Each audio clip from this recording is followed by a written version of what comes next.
श्री शिव महापुराण रुद्र संहिता युद्धखंड अथ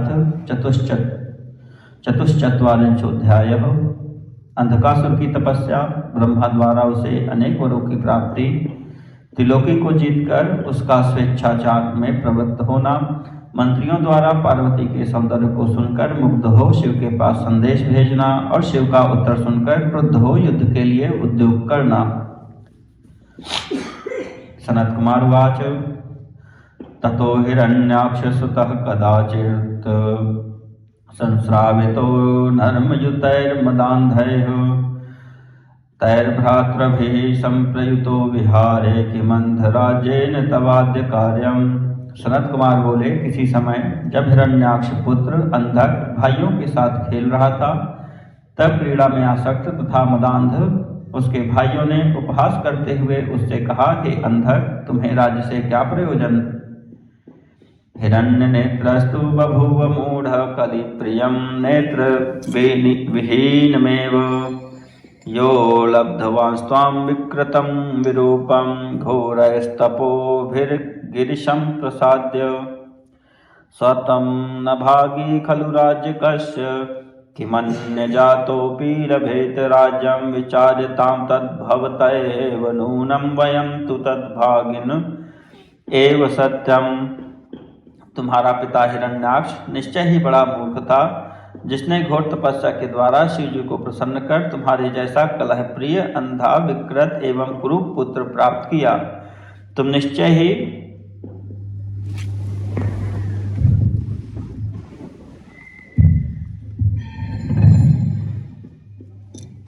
ही राज्य के भागी नहीं हो। क्या दूसरे से उत्पन्न हुआ व्यक्ति राज्य का अधिकारी बन सकता है?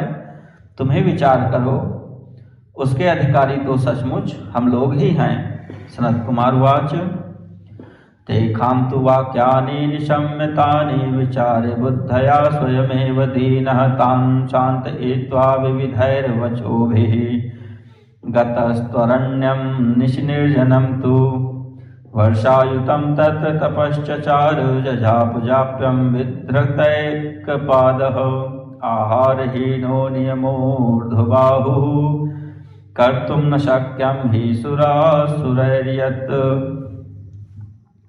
प्रज्वाल्यवह्निं स्म जुहोति गात्र मांसं सरक्तं खलु वर्षमात्रं तीक्ष्णेन शस्त्रेण निकृत्य देहात् समन्त्रकं प्रत्यहमेव हुत्वा। सनत कुमार बोले, उनके उन वचनों को वह बुद्धि से स्वयं विचार करके दीन हो गया और उन्हें नाना प्रकार के वचनों से सांत्वना देकर रात में ही अकेले निर्जन वन को चला गया। वहां निराहार रहकर वह एक पैर पर खड़ा हो दोनों भुजाओं को उठाकर 10,000 वर्ष पर्यंत घोर तप एवं मंत्र का जप करने लगा, जो देवता एवं राक्षसों से भी संभव नहीं था।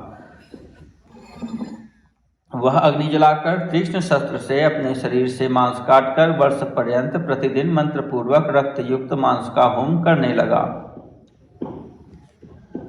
स्नायवस्थिशेखं कुणपं तदा सौक्षयं गतं शोणितमेव सर्वं मदास्य मांसानि न सन्ति देहं प्रक्षेप्तु कामस्तु हुताशनाय। ततः सदृष्टस्त्री दशालयैर्जनैः सुविस्मितैर्भीतियुतैः समस्तैः अथामरैः शीघ्रतरं प्रसादितो बभूव धातानुतभिर्नुतो हि निवारयित्वाथ पितामहस्तं ह्युवाच त्वं चाद्यवरं वृणीष्व यस्याप्तिकामस्तव सर्वलोकेषु दुर्लभं दानवतं ग्रहाण। जब उसके शरीर में मांस नहीं रह गया, केवल स्नायु एवं अस्थि मात्र शेष रह गया, समस्त रक्त नष्ट हो गया, तब उसने अपने शरीर को ही अग्नि में डाल देने का विचार किया। उसके अनंतर सभी देवता अत्यंत विस्मित एवं भयभीत होकर उसकी ओर देखने लगे। तब उन देवताओं ने ब्रह्मा जी को नमस्कार कर अनेक स्तुतियों से शीघ्र ही उन्हें प्रसन्न किया। ब्रह्मा ने उसे तपस्या से विरत करके कहा, हे दानव, आज तुम वर मांगो। समस्त लोक में जो भी दुर्लभ है एवं जिसकी प्राप्ति के लिए तुम इच्छुक हो, उस वर को मुझसे प्राप्त कर लो। स पद्मयोनेस्तु वचो निशम्य प्रोवाच दीनः प्रणतस्तु दैत्यः यौर्निष्ठुरैर्मे प्रहतं तु राज्यं प्रह्लादमुख्या मम सन्तु भृत्याः। ब्रह्मा के इस वचन को सुनकर दीन एवं विनम्र होकर उस दैत्य ने कहा, हे ब्रह्मन, प्रहलाद आदि मेरे जिन निष्ठुर भाइयों ने मेरा राज्य छीन लिया है वे मेरे सेवक हों। अंधश्च दिव्यं हि तथास्तु चक्षुरिन्द्रादयो मे करदा भवन्तु मृत्युस्तु मा भून्मम देव दैत्य गन्धर्वयक्षोरगमानुषेभ्यः। नारायणाद्वादितिजेन्द्रशत्रोः सर्वाज्जनात् सर्वमयाच्च सर्वात् श्रुत्वा वचस्तस्य सुदारुणं तत् सुशंकितः पद्मभवस्तमाह। मुझ अंधे को दिव्य नेत्र की प्राप्ति हो जाए एवं इंद्रादि देवता मुझे कर प्रदान करे। मेरी मृत्यु देव दैत्य गंधर्व यक्ष सर्प राक्षस मनुष्य दैत्यों के शत्रु श्री नारायण आदि किसी प्राणी तथा सर्वमय शंकर से भी न हो। उसके उस कठिन वचन को सुनकर ब्रह्मा जी शंकित हो उससे कहने लगे। ब्रह्मोवाच दैत्येन्द्र सर्वं भविता तदेतद् विनाश हेतुं च ग्रहाण किंचित यस्मान्न जातो न जनिष्यते वा यो न प्रविष्टो मुखमंतकस्य। ब्रह्मा जी बोले, हे दैत्येंद्र, यह सब पूर्ण होगा, किंतु अपनी मृत्यु का कोई कारण अवश्य वर्ण करो, क्योंकि न तो ऐसा हुआ है और न होगा जो काल के मुख में प्रविष्ट न हुआ हो। अत्यंत दीर्घं खलु जीवितं तु भवादृशाः सत्पुरुषाः त्यजन्तु एतद्वचः सानुनयं निशम्य पितामहात् प्राह पुनः स दैत्यः। अतः आप जैसे सत्पुरुष अत्यंत दीर्घ जीवन की इच्छा का त्याग कर दें। ब्रह्मा के इस अनुनय पूर्ण वचन को सुनकर वह दैत्य पुनः कहने लगा। अंधक कालत्रयेयाश्च भवन्ति नार्यः श्रेष्ठाश्च मध्याश्च तथा कनिष्ठाः तासां च मध्ये खलु रत्नभूता ममापि नित्यं जननीव काचित् कायेन वाचा मनसाप्यगम्या नारेण लोकश्च च दुर्लभाया तां कामयानस्य ममास्तु नाशो दैत्येन्द्र भावाद् भगवान् स्वयंभूः।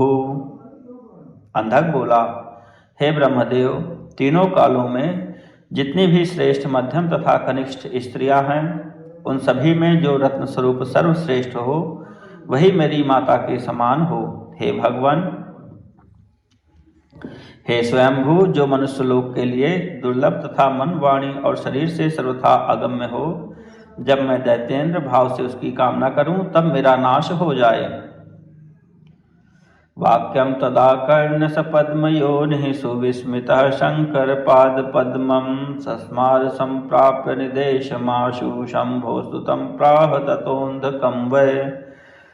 उसका वचन सुनकर ब्रह्मा जी ने आश्चर्यचकित हो शिव के चरण कमलों का स्मरण किया और शंभु की आज्ञा प्राप्त करके उस अंधक से शीघ्र कहा। ब्रह्मोवाच यत्कांक्षसे दैत्यवरांस्तु ते वै सर्वं भवत्येव वचः सकामम् उत्तिष्ठ दैत्येन्द्र लभस्व कामं सदैव वैरस्तु कुरुष्व युद्धम्।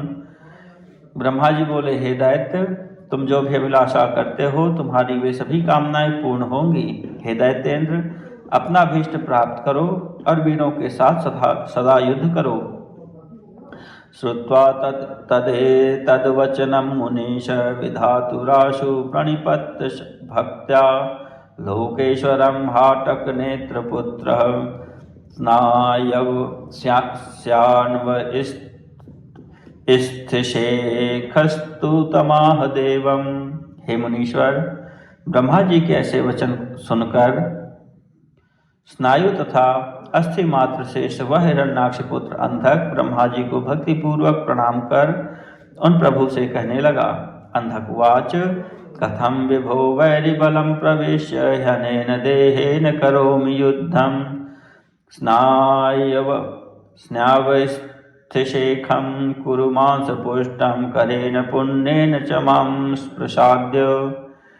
अंधक बोला, हे विभो, मैं इस विकृत शरीर से शत्रुओं की सेना में प्रविष्ट होकर किस प्रकार युद्ध कर सकता हूँ। अतः अपने पवित्र हाथ से मुझे स्पर्श कीजिए और स्नायु तथा अस्थि शेष इस शरीर को शीघ्र ही मांस से पुष्ट कर दीजिए।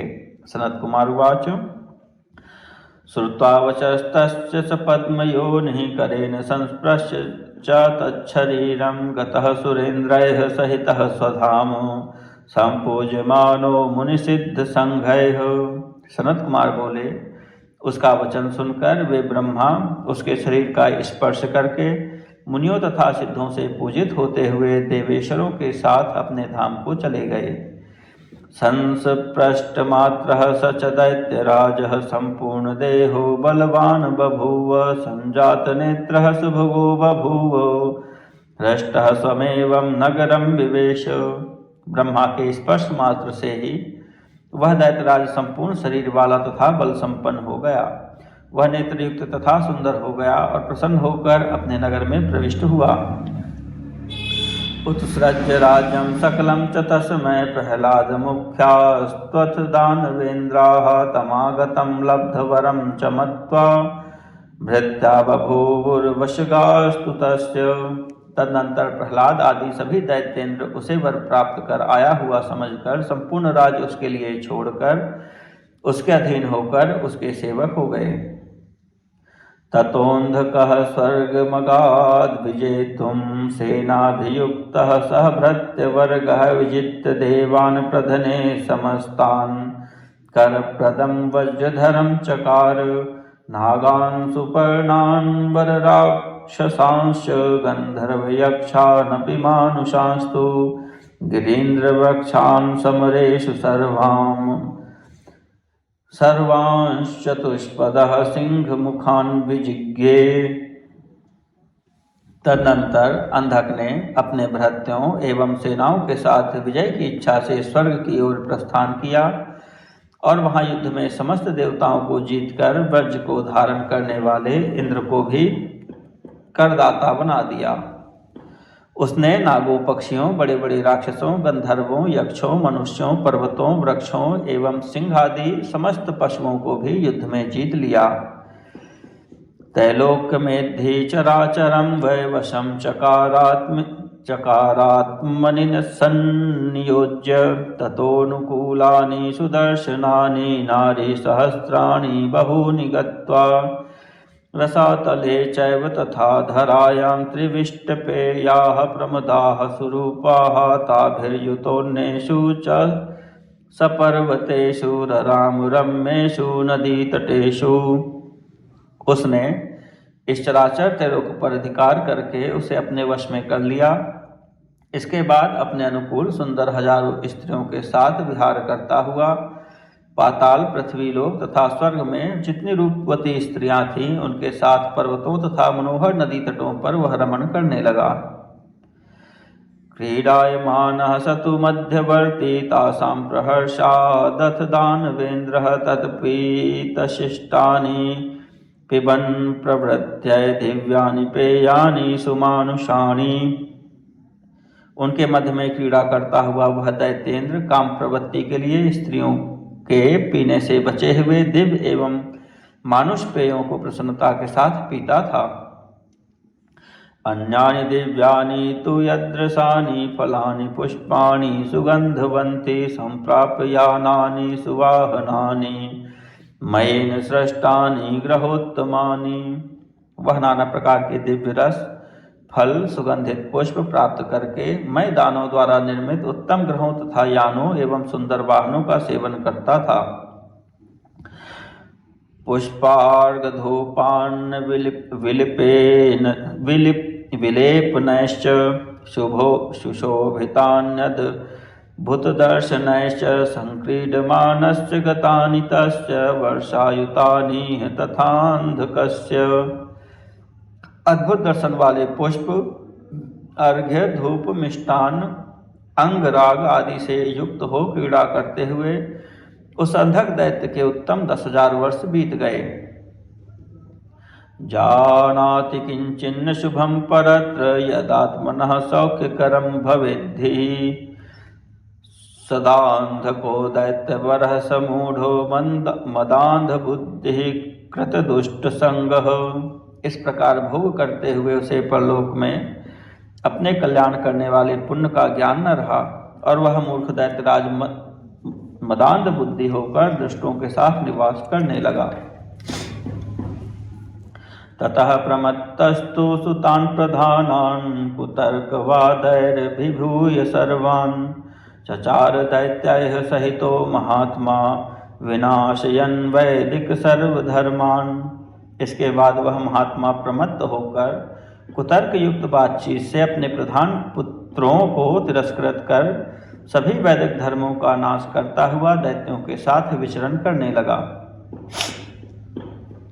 वेदान् विजान वित्तमदाभिभूतो न मन्यते स्माप्यमरां गुरुश्च रेमे तथा दैव गतो हतायुः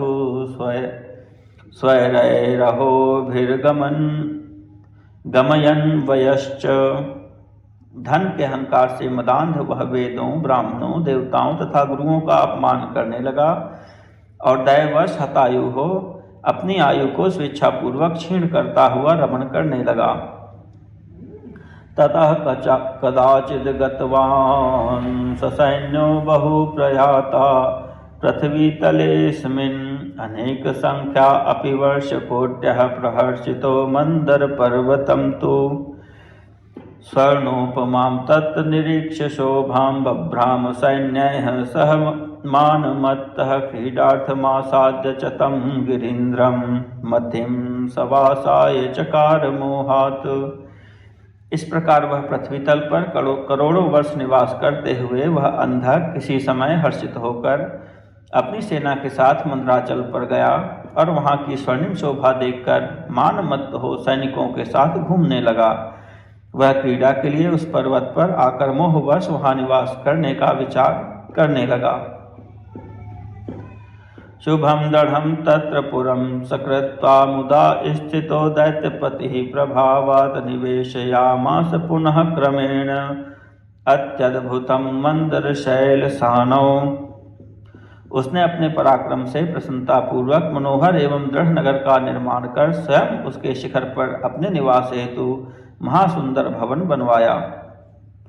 दुर्योधनो वैद्य सहस्ति संज्ञो तन्मंत्रिणो दानव सत्तमस्य ते वै कदाचित् गिरिषु स्थले हि नारीं सुरूपां दद्रशुस्त्रयोऽपि। उस दैत्येंद्र ने दुर्योधन, वैधस तथा हस्ती नामक उस दैत्येंद्र के दुर्योधन, वैधस तथा हस्ती नामक मंत्री थे। किसी समय उन तीनों मंत्रियों ने उस पर्वत शिखर पर एक रूपवती सुंदर स्त्री को देखा। ते शीघ्र गा दैत्यवरास्तु हर्षाद्रुतं महादैत्यपतिं समेत्य ऊचुर्यथा दृष्टमतीव प्रीत्या तथान्धकं वीरवरं हि सर्वे। शीघ्रगामी उन सभी दैत्यों ने हर्षित होकर उस वीरवर दैत्येंद्र अंधक के समीप आकर जैसा देखा था वैसा प्रेम पूर्वक कहा। मंत्रिण ऊचुः गुहांतरे ध्यान निमीलिताक्षो दैत्येंद्र कश्चिन्मुनिरत्र दृष्टः रूपान्वितश्चंद्रकलार्धचूडः कटिस्थले बद्ध गजेंद्र कृत्तिः। मंत्री बोले, हे दैत्येंद्र, मंदराचल की गुफा में ध्यान में नेत्र बंद किए हुए रूपवान चंद्र की आधी कला को मस्तक पर धारण किए तथा कटी प्रदेश में व्याघ्र चर्म लपेटे हुए कोई मुनि दिखाई पड़े हैं। नागेंद्र भोगाव्रत सर्वगात्र कपालमालाभरणो जटालः सशूलहस्तः शरतूर्णधारी महाधनुष्मान् विधृताक्षसूत्रः खड्गी त्रिशूली लकुटी कपर्दी चतुर्भुजो गौरतराकृतिर्हि भस्मानुलिप्तो विलसत्सुतेजाः तपस्वी वर्योद्भुत सर्ववेशः। उनके सारे शरीर में भुजंग लिपटे हुए हैं। वे सिर पर जटा तथा गले में कपाल की माला धारण किए हुए हैं। हाथ में त्रिशूल लिए हुए, बाण तथा तरकस धारण किए हुए हैं, महाधनुष धारण किए हुए और अक्ष सूत्र पहने हुए हैं। वे लकुट, त्रिशूल एवं खड्ग धारण किए हुए हैं। वे जटाजूट से युक्त, 4 भुजाओं वाले, गौर वर्ण वाले तथा भस्म से लिप्त हैं। वे महातेजस्वी प्रतीत हो रहे हैं। उनका संपूर्ण वेश अद्भुत है। तस्या विदूरे पुरुषश्च दृष्टः स वानरो घोरमुखः करालः सर्वायुधो रुक्षकरश्च रक्षन् स्थितो जर्द गोवृषभश्च शुक्लः। उनसे थोड़ी ही दूर पर एक पुरुष दिखाई पड़ा। वह वानर के समान महाभयंकर मुख वाला, विकराल, हाथों में संपूर्ण अस्त्र लिए उनकी रक्षा करता हुआ स्थित है। वहीं पर शुक्ल वर्ण का एक श्वेत वृद्ध बैल भी है। तस्योपविष्टस्य तपस्विनोऽपि सुचारुरूपा तरुणी मनोज्ञा नारी शुभा पार्श्वगता हि तस्य दृष्टा च काचिद् भुवि रत्नभूता प्रवालमुक्ता मणिहेमरत्न वस्त्रावृता माल्यशुभोपगूढ़ा सा येन दृष्टा स च दृष्टिमान् स्याद् दृष्टेन चान्येन किमत्र कार्यम्। मान्या महेशश्च च दिव्यनारी भार्या मुनेः पुण्यवतः प्रिया सा योग्या हि द्रष्टुं भवतश्च सम्यग् गानाय दैतेन्द्र सुरत्न भोक्तुः। हम लोगों ने बैठे हुए उस तपस्वी के निकट पृथ्वी पर रत्नभूता एक सुंदर रूप वाली मनोहर युवती भी देखी है। वह स्त्री प्रवाल, मुक्तामणि तथा रत्नों से निर्मित आभूषणों तथा वस्त्रों को धारण की हुई है। वह मनोहर माला से सुशोभित है। जिसने उस महासुंदरी को देख लिया है, वास्तव में वही दृष्टि वाला है। उसे देख लेने पर अन्य को देखने का कोई प्रयोजन नहीं है। वह दिव्य नारी उन महापुण्यवान महर्षि महेश्वर की प्रिया भार्या है। हे दैतेंद्र, आप सुंदर रत्नों के भोक्ता हैं, अतः उसे अपने घर लाकर भली भांति देखने में समर्थ हैं। सनत कुमार उवाच श्रुत्वेति ते खाम वचनानि तानि कामातुरो भूर्नित सर्वगात्रः विसर्जयामास मुनेः सकाशं दुर्योधनादीन् सहसा सदैत्यः। सनत कुमार बोले, उन मंत्रियों की इस बात को सुनकर वह दैत्य कामातुर हो उठा और उसका सारा शरीर घूमने लगा। उसने दुर्योधनादि मंत्रियों को उन मुनि के समीप शीघ्र ही भेजा। आसाद्यते तं मुनिं प्रमेयं बृहद्व्रतं मंत्रिवराहितस्य सुराजनीति प्रवणा मुनीश प्रणम्य तं दैत्यनिदेशमाहुः। हे मुनीश, उत्तम राजनीति में परम प्रवीण उन श्रेष्ठ मंत्रियों ने महाव्रती एवं अप्रमेय उन मुनि के पास जाकर प्रणाम करके उस दैत्य की आज्ञा इस प्रकार कही। मंत्रिणोचुः हिरण्यनेत्रस्य सुतो महात्मा दैत्याधिराजोऽन्धक नामधेयः त्रैलोक्यनाथो भवकृन्निदेशा दिहोपविष्टोद्य विहारशाली। मंत्री बोले, हिरण्याक्ष के पुत्र दैत्याधिराज त्रैलोक्य स्वामी महामना, जिनका नाम अंधक है, वे ब्रह्मा जी की आज्ञा से विहार करते हुए इस मंद्राचल पर विराजमान हैं। तन्मंत्रिणो वयमंगवीरास्तवोपकंठं च समागताः स्म तत्प्रेषितास्त्वां यदुवाच तद्वै शृणुष्व संदत्तमनास्तपस्विन्। हे तपस्विन, हम उनके अंगरक्षक तथा मंत्री हैं। उनके द्वारा भेजे गए हम लोग आपके समीप आए हैं और उन्होंने जो संदेश दिया है उसे ध्यान देकर आप सुने।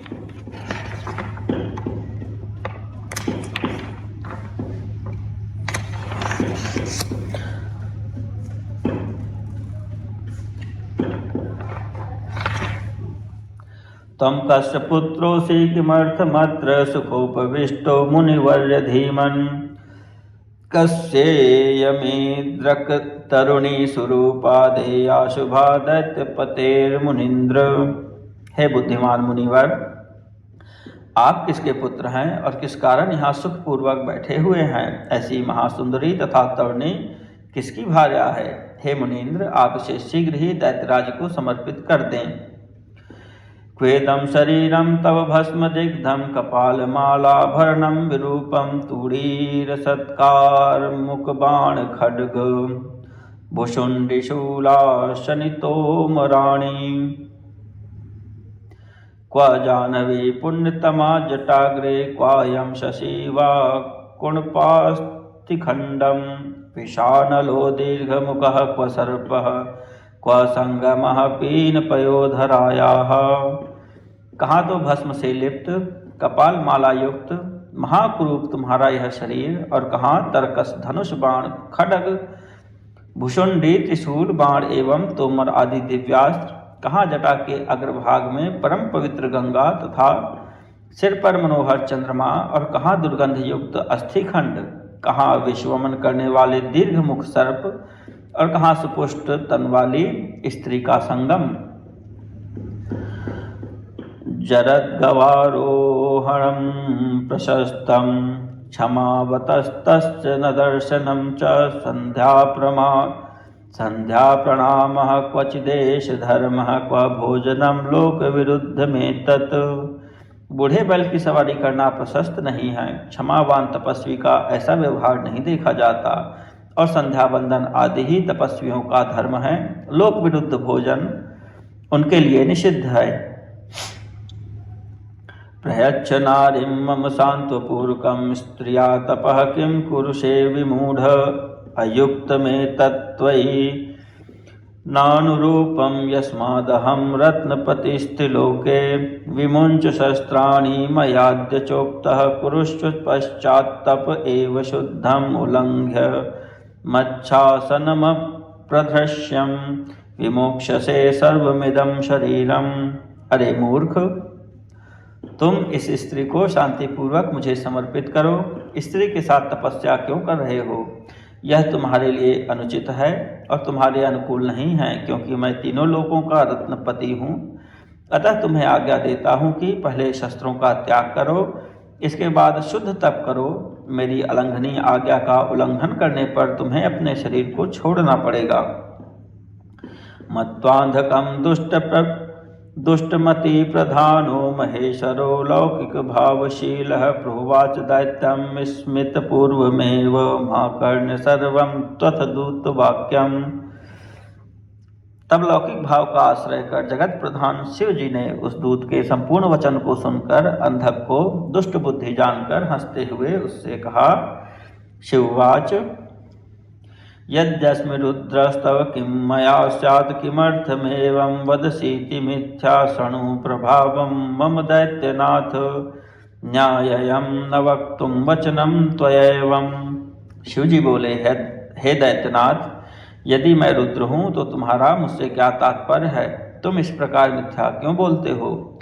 तुम्हें ऐसा कहना उचित नहीं। तुम मेरे प्रभाव को सुनो। नाहं क्वचित् स्वं पितरं स्मरामि गुहान्तरे घोरमनन्यचीर्णम् एतद्व्रतं पाशुपतं चरामि न मातरं त्वज्ञमत्तमो विरूपः। मुझे अपने माता पिता का स्मरण नहीं। इस गुफा में महामूर्ख तथा विकृत रूप वाला मैं अन्यों के लिए दुर्लभ इस घोर पाशुपत व्रत का आचरण करता हूँ। अमूल में तन्मयी तु प्रसिद्धं सुदुस्त्यजं सर्वमिदं ममास्ति भार्या ममेयं तरुणी स्वरूपा सर्वं सहा सर्वगतश्च सिद्धिः। मेरे विषय में ऐसी प्रसिद्धि है कि मूल रहित तथा दुस्त्यज यह सारा जगत मुझसे ही उत्पन्न हुआ है, और सुंदर रूप वाली यह सब कुछ सहने वाली तथा मुझ सर्वव्यापक की सिद्ध रूपा यह तरुणी मेरी भार्या है। एतर्हि यदद्रुचितं तवास्ति गृहाण तद्वै खलु राक्षसत्वम्। एतावदुक्त्वा विराम शम्भु तपस्वी वेशः पुरतस्तु ते खाम। हे राक्षस, इस समय तुम्हें जो जो अच्छा लगे उसे तुम ग्रहण करो।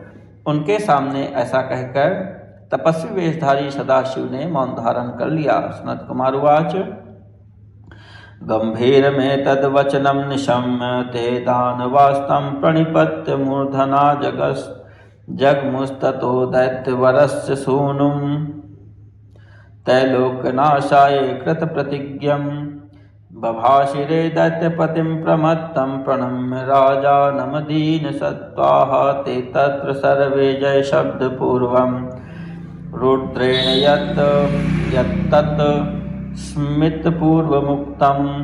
सनत कुमार बोले, यह गंभीर वचन सुनकर उन दानवों ने उन्हें सिर झुकाकर प्रणाम किया। तदनंतर त्रैलोक विनाश के लिए प्रतिज्ञा करने वाले हिरण्याक्ष पुत्र अंधक दैत्य के पास गए। उन सभी पराक्रमी दैत्यों ने उस मदोन्मत्त दैत्यपति को प्रणाम कर जय शब्द का उच्चारण करते हुए हंसकर शिवजी ने जो बात कही थी उसे सुनाया। मंत्रिण ऊचुः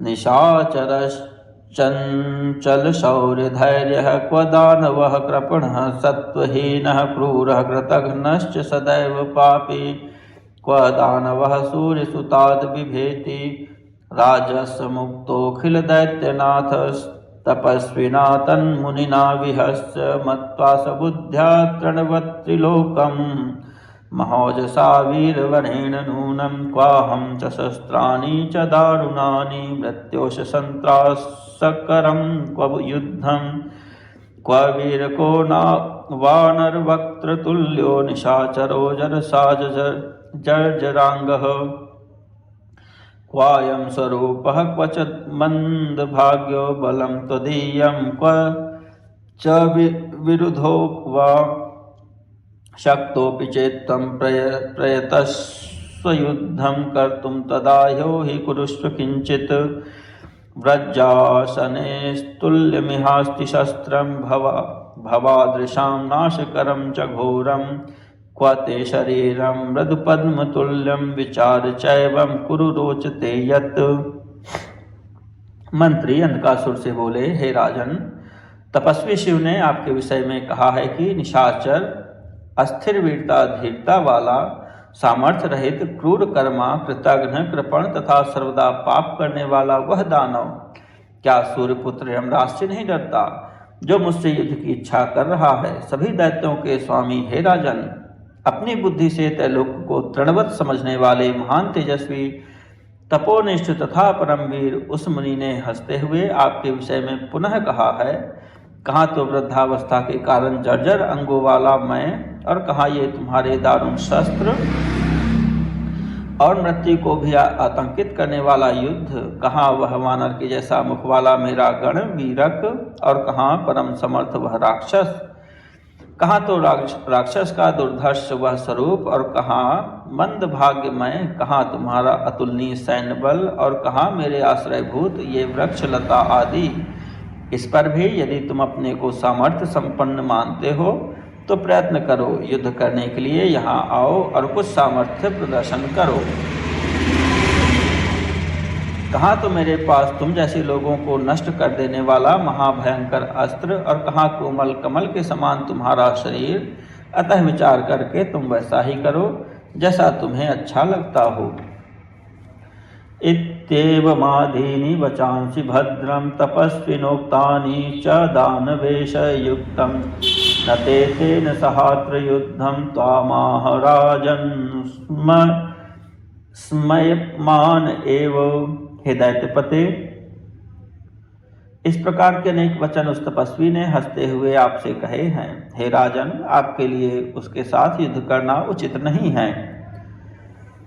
विवस्तु शून्यैर्बहुभिः प्रलापैरस्माभिरुक्तैर्यदि बुध्यसे त्वं तपोभियुक्तेन तपस्विना वै स्मृतासि पश्चान् मुनिवाक्यमेतत्।